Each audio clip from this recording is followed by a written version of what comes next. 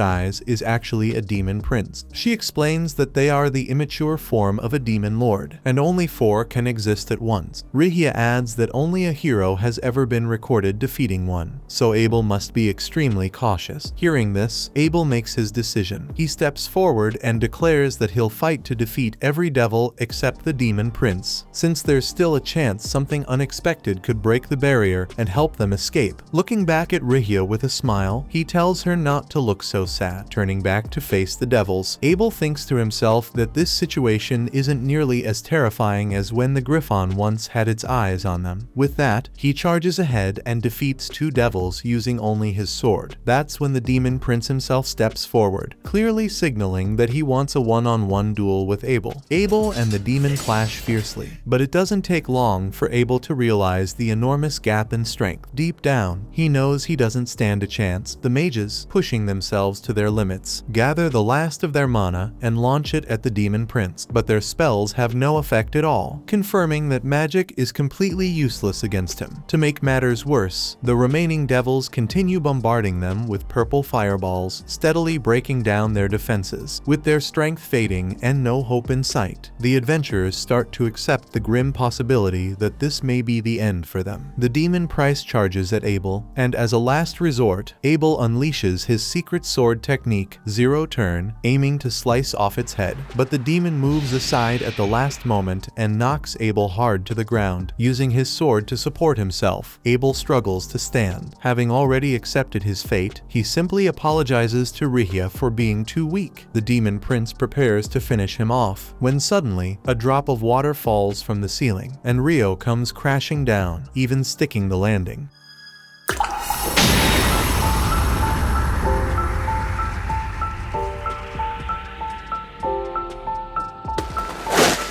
Confused, Abel asks what Rio is doing here. Rio replies confidently, saying he's here to save them, of course. He suggests they retreat immediately, but Abel quickly warns him about the powerful demon prince they've been fighting. Rio glances at the demon prince and scoffs, saying that creature is far too weak to be a true demon prince. Confidently, he walks straight toward it, but Abel urges him to stay back, insisting the demon is dangerously strong. The devils then launch a long-range attack at Rio, but he casually blocks it with his Ice Lance technique. In the next instant, he unleashes his water jet attack, cutting off the remaining devils' heads in a single strike. Seeing his men defeated so effortlessly, the demon prince grows nervous and grips his sword tightly. But Rio only smirks, unsheathes his ice blade, and says that they should just get this over with. That was episode 7. Subscribe to not miss the next part and watch the next video on screen.